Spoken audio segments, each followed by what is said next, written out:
యూపీలో యోగి ఆదిత్యనాథ్ సీఎంగా బాధ్యతలు చేపట్టిన తర్వాత పరిస్థితులు మారాయి. అప్పటి వరకు శాంతి భద్రతలు గాడి తప్పుతూ గూండారాజు కొనసాగుతున్న ఉత్తరప్రదేశ్లో పరిస్థితులను బుల్లెట్ రాజుతో అదుపులోకి తీసుకొచ్చినట్లు పోలీసులు చెబుతున్నారు. 2017లో యోగి ఆదిత్యనాథ్ సీఎంగా బాధ్యతలు చేపట్టినప్పటి నుండి ఇప్పటి వరకు మొత్తం 14,973 ఎన్కౌంటర్స్ జరగగా 238 మంది చనిపోయినట్లు పోలీసులు చెబుతున్నారు. ఈ ఎన్కౌంటర్లలో 9,467 మంది నిరగాలకు గాయాలవగా 30,694 మంది మోస్ట్ వాంటెడ్ క్రిమినల్స్ అరెస్ట్ అయ్యారు. అయితే సీఎం యోగి ఆదిత్యనాథ్ ఆదేశాలతో నేరస్తులపై కఠిన చర్యలు తీసుకుంటున్నామన్నారు. 2017 నుంచి తీసుకున్న కఠిన చర్యలతో ఇప్పుడు దేశంలోని యూపీ అత్యంత సురక్షిత రాష్ట్రాల్లో ఒకటిగా నిలిచిందన్నారు.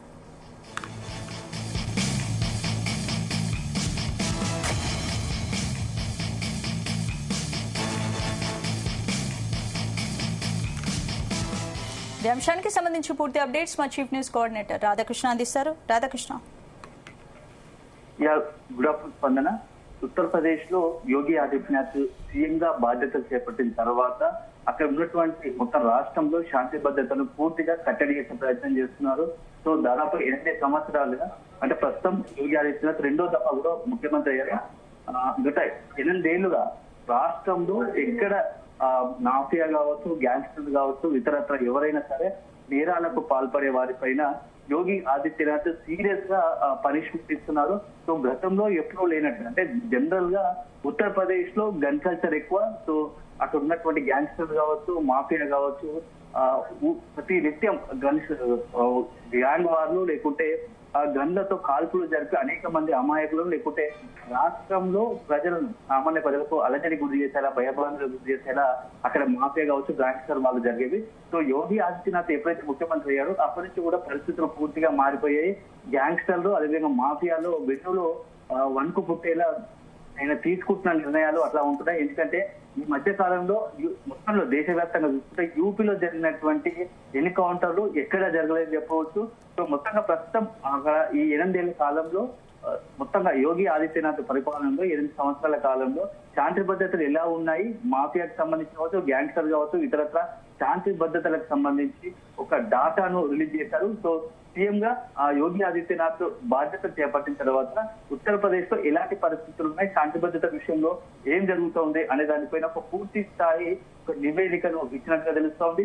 సో అదే విధంగా అక్కడ ఏదైతే నేరస్తులను కావచ్చు, అదేవిధంగా గ్యాంగ్స్టర్లను ఎదుర్కోవడానికి పోలీసులకు యోగి ఆదిత్యనాథ్ మనోధైర్యాన్ని ఇస్తున్నారు. సో అండగా నిలుస్తున్నారు, వాళ్ళకి పూర్తి స్వతంత్రం ఇచ్చారు. సో ఈ నేపథ్యంలో అక్కడ ఎవరైతే నేరాలకు పాల్పడుతున్నారో ప్రజలకు ఇబ్బంది పెట్టేలా అంటే ప్రజలను ఇబ్బంది పెట్టే నిత్యం రేపులు కావచ్చు, నేరాలు దొంగతనాలు కావచ్చు, బెదిరింపులు కావచ్చు, ఇలాంటి వాటిని కూడా కట్టడి చేయాలని చూస్తున్నారు. సో మొత్తంగా 2017లో యోగి ఆదిత్యనాథ్ సీఎం గా బాధ్యత చేపట్టారు. సో అప్పటి నుంచి కూడా ఇప్పటి వరకు రాష్ట్రంలో పూర్తి స్థాయిలో ప్రజలు ఆ యోగి ఆదిత్యనాథ్ పాలనను కూడా అందరూ కూడా ఏకంగా మద్దతు తెలుపుతున్నారు.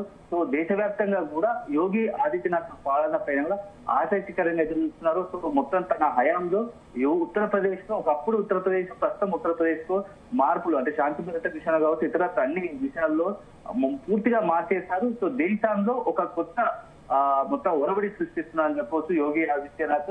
సో ఇటీవల అక్కడ మొత్తం పోలీస్ ఎన్కౌంటర్లు, ఇతరత్ర శాంతి భద్రతకు సంబంధించినటువంటి ఒక తాజా రాష్ట్రానికి సంబంధించిన నేర నిరోధక కార్యకలాపాలకు సమగ్ర డాటాను ఒకటి రిలీజ్ చేశారు. సో దాంట్లో acting director general of police DGP ప్రస్తుతం డీజీపీ హోదాతో కూడినటువంటి రాజీవ్ కృష్ణ విడుదల చేసినటువంటి డేటా ప్రకారం 2015 నుంచి 2024 మధ్య అంటే దాదాపు ఈ ఇయర్ వరకు మొన్నటి వరకు రీసెంట్ వరకు 2024 వరకు మొత్తంగా కూడా 234 మంది ఎన్కౌంటర్ లో అంటే కరడు కట్టిన టాప్ మోస్ట్ వాంటెడ్ లిస్ట్ లో ఉన్నటువంటి నేరస్తులంతా కూడా హతమయ్యారు ఈ ఎన్కౌంటర్ లో.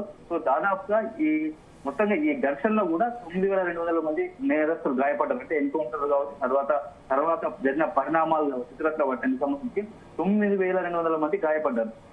సో రాష్ట్ర ప్రభుత్వం నేరాలను కట్టడి చేయడానికి వ్యతిరేకంగా ఒక నిర్ణయం తీసుకుంది. దానికి 0 టాలరెన్స్ విధానాన్ని అమలు చేస్తుంది. సో గత 8 సంవత్సరాల్లో ఉత్తరప్రదేశ్ అంతటా కూడా దాదాపు సుమారు 14,731 ఎన్కౌంటర్లు జరిగాయి. అంటే దేశంలో ఎక్కడ కూడా ఇట్లా ఇంత స్థాయిలో ఎన్కౌంటర్లు జరిగిన అది లేదు. సో ఇదే సందర్భంలో ఈ మొత్తం ఏదైతే పోలీసులు తీసుకున్నటువంటి ఈ యొక్క ఆపరేషన్ ఉత్తరప్రదేశ్ పోలీసు తీసుకున్నటువంటి ఈ యొక్క ఆపరేషన్ లో 30,000 మంది పైగా 30,200 మందికి పైగా మొత్తంగా కూడా నేరస్తులు అరెస్ట్ అయ్యారు. సో ఇది ఒక వైపు ఉంటే, ఈ మరోవైపు ఈ యొక్క ఏదైతే నేరస్తులను కట్టడి చేయడానికి పోలీసులు చేస్తున్నటువంటి ఆపరేషన్ కావచ్చు, నేరస్తులను పట్టుకునేదానికి కావచ్చు, తీవ్రమైన నేరస్తులు ఎవరు ఉంటే వాళ్ళని ఎన్కౌంటర్ చేసే క్రమంలో కొంతమంది పోలీసులు కూడా అమరులయ్యారు, కొంతమంది గాయపడ్డారు. మొత్తంగా కూడా ఈ యొక్క 8 ఏళ్లలో 18 మంది పోలీసులు ఈ యొక్క ఎన్కౌంటర్ లో అంటే నేరస్తులను పట్టుకోవడానికి ప్రయత్నించడంలో వచ్చి ఎన్కౌంటర్ క్రమంలో 18 మంది నేరస్తులు అమరులయ్యారు. అదే సందర్భంలో 1700 మందికి పైగా కూడా తీవ్రంగా గాయపడ్డారు. సో ఈ యొక్క డేటా ప్రకారం చూసుకుంటే మొత్తం ఉత్తరప్రదేశ్ లో ఎక్కువగా అంటే ఈ యొక్క శాంతి భద్రతలకు విఘాతం కలిగే కావచ్చు, ఎక్కువ మాఫియా కావచ్చు, గాంధీలో ఎక్కువగా ఉన్నది ఏంటంటే ఆ మీరట్ జోన్ లో ఎక్కువగా ఉన్నాయి. అక్కడనే ఉత్తరప్రదేశ్ పోలీసులు ప్రత్యేకంగా దృష్టి పెట్టారు. అక్కడే ఎన్కౌంటర్ జరిగాయి. మొత్తంగా 4,183 ఆపరేషన్ లో 7,879 మంది అరెస్ట్ అయ్యారు. దీంతో దాదాపుగా 2,800 మందికి పైగా కూడా గాయపడ్డారు. సో మొత్తంగా ఈ యొక్క ఆపరేషన్ లో ఎన్కౌంటర్ సంబంధించి 77 మంది సీరియస్ గా అంటే హై టాప్ లిస్ట్ ఉన్నటువంటి నేరస్తులు మరణించారు. అలాగే 2 పోలీసులు కూడా చనిపోయారు. సో ఇది ఎక్కువగా చూసుకుంటే వారణాసిలో 1041 ఎన్కౌంటర్లు జరిగాయి. అదే సందర్భంలో 2,000 మంది పైగా నేరస్తులు అరెస్ట్ చేశారు. 605 మందిగా గాయపడ్డారు. 26 మంది మరణించారు. సో ఈ అందరూ కూడా పోలీస్ అధికారులు 96 మందికి గాయాలయ్యాయి. ఇలాగా ఆగ్రా జోన్ లో కూడా 2,000 అరెస్టులు జరిగాయి. దీని ఫలితంగా 5,000 పైకి అరెస్ట్ అయ్యారు. 700 మంది పైగా గాయపడ్డారు. 19 మంది మరణించారు. సో ఎన్కౌంటర్ సమయంలో కూడా పోలీసులు కూడా గాయపడ్డాయి. ఈ మొత్తంగా చూసుకుంటే భవిష్యత్తులో ఉత్తరప్రదేశ్ లో ఏదైనా నేరం చేయాలంటేనే భయపడే పరిస్థితి. నేరం చేస్తే ఎన్కౌంటర్ చేస్తారు, పోలీసులు ఎన్కౌంటర్ చేయడం చంపడం ఖాయమని చెప్పేసి మొత్తంగా కూడా నేరస్తుల్లో గుండెల్లో గుబులు ఉన్నాయి. సో మొత్తంగా శాంతి భద్రతలు కట్టడి విషయంలో యోగి ఆదిత్యనాథ్ తీసుకుంటున్నటువంటి చర్యలు కావచ్చు, మొత్తంగా కూడా అన్ని రాష్ట్రాలకు సంబంధించి మొత్తంగా పోలీస్ యంత్రాంగాన్ని అభినందిస్తున్నారు. సో మరోవైపు మాత్రం కొంత ఈ ఎన్కౌంటర్ల విషయంలో మాత్రం కొన్ని సామాజిక సంఘాలు ఇతర వాళ్ళు కావచ్చు మాత్రం ఈ ఎన్కౌంటర్ లో మంచిది కాదు, అరెస్ట్ చేయాలి, నేరస్తులను చట్ట ప్రకారం శిక్షించాల్సింది తప్ప ఎన్కౌంటర్ చేయడం కరెక్ట్ కాదు అని చెప్పేసి వాదన వినిపిస్తున్నారు. Right. Thank you Radhakrishna. Thanks for the updates.